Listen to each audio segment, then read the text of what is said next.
guys, how you doing today? I was going to work on the Blazer today, but it only got up to 28 today. It's a little bit too cool to be out here working on making some more progress on it. But anyways, I thought I would make a quick video for you guys demonstrating how to install the dual alternators on a Chevy 4.3 Vortec such as this has. I'm not going to actually take my alternators off to show you how to do it, but I am going to walk you through the process of how to install dual alternators on a Chevy 4.3.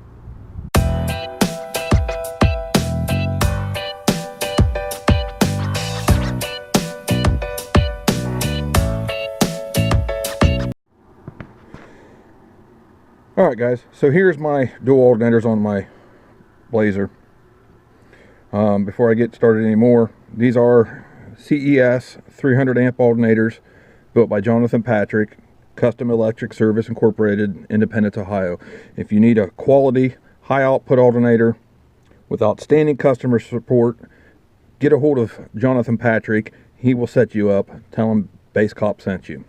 Okay, so like I said, I'm going to explain to you without taking these off how to install dual alternators on the Chevy 4.3 Vortec.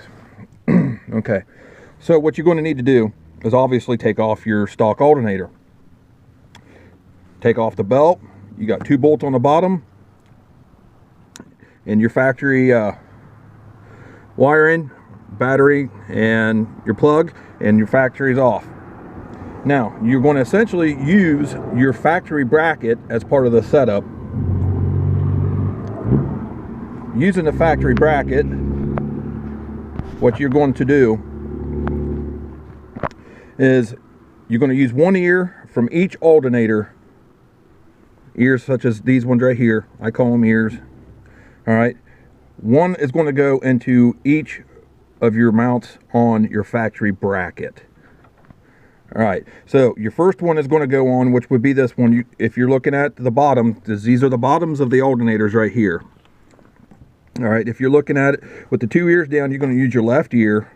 All right, you're going to use your factory bolt. You're going to slide it in through the ear, and you don't want to tighten it up all the way yet because you need to manipulate these around a little bit. So get it in there, get it the thread started where you can turn this a little bit. All right, now your next alternator is going to go on the same way. With your left ear, it's going to go on the left side of the factory bracket. Now, before you do this, you're going to have to use the longer bolt, or a longer bolt, right here on this idler pulley. Now, the factory doesn't come with an idler pulley in this location. You have to add this to make this setup work.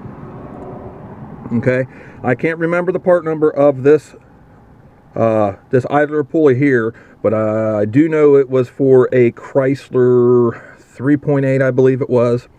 But anyways, and like I said, you're going to need a longer bolt. In this case, I used a starter bolt to give, because I needed the length to accommodate the idler pulley. Okay, you're also going to need some shims or some washers, because you're going to have to shim this pulley out. You can't just throw the bolt through there and expect it to work, because without it being shimmed out away from the factory bracket, the pulley is going to hit on the factory bracket and it won't turn. Now also, that this idler pulley has to have an internal bearing in it so it can turn, such as this one here too. All right, so you're going to shim this out, longer bolt, and it may take a couple times putting a washer, whatever you're going to use on to shim it, to get the right alignment, to get the pulley aligned with the belt. Okay, so you don't want to tighten those down just too much yet, but just snug so you can still manipulate these around. Then you're going to use your top bracket. This particular bracket here is not from a kit. I had this made, a friend of mine made this for me. Okay, so you're going to need this bracket, and you're obviously going to need longer bolt to go through the ear, so you could bolt this down. As you can see, this is where I have my grounds, is on the back side of each bolt there. Okay, And that's essentially it. Get these on, tighten those up, go down here, tighten that, tighten your bolts on the factory bracket, tighten your bolts up on this, and essentially you're done. Now, you will need to manipulate your throttle bracket around a little bit. As you can see, mine just barely clears the alternator, and it's solid too. It doesn't move. So you will have to manipulate that bracket around just a little bit. Now, I also recommend when you have all this off, you might as well put a new tensioner pulley on as well. Like I said, while you got it off, you might as well put a new one on. Depending on how old your 4.3 is, more than likely you have the stock one on there, which that spring is going to be weak in, and it'd just be better off to put a new pulley and all that on. I'll give you guys here a little setup or view of it. All right, now your belt wrap is going to come off the AC compressor, around, back down to this stock idler pulley. It's going to come up and around the second hole, down around,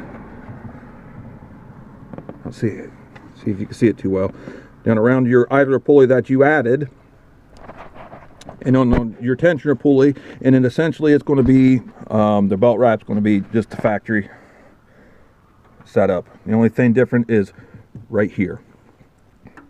And like I said, guys, that's basically it. It's not hard to do. You could buy kits online. I think JS Alt makes the dual alt bracket kits for the Chevy 4.3. Or you could save yourself a little bit of money if you know somebody that could fabricate and have your own bracket made.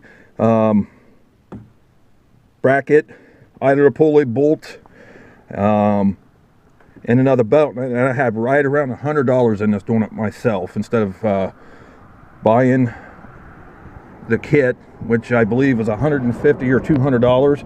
And essentially all the kit is the bracket, the bolt, and the idler pulley, and that's all comes in the kit.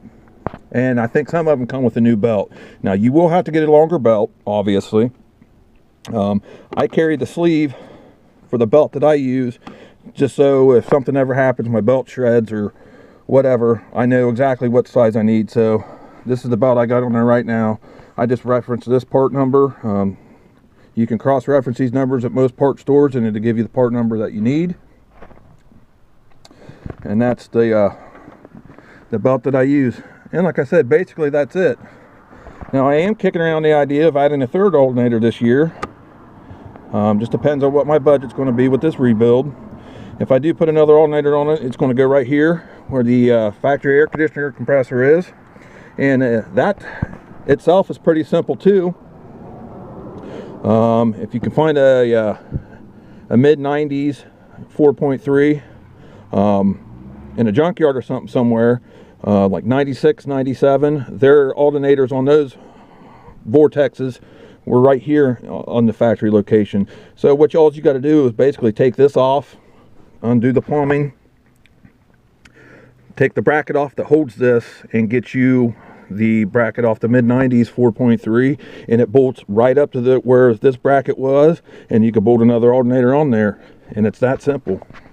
Now, something else I want to cover real quick before I forget is your plugs.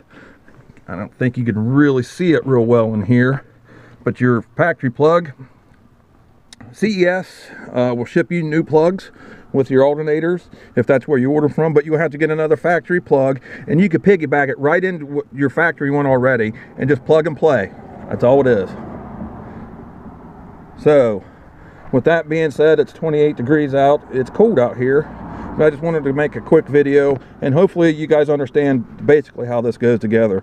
If anybody's got any questions, you can hit me up on Instagram, Facebook, Blazer page. That's Facebook Audio Pipe Blazer. or you can ask me questions on here. I hope you enjoyed this video, and I hope it was informative. And if you got any, like I said, any questions, hit me up on there, and make sure you hit that like button and subscribe. Thanks a lot, guys.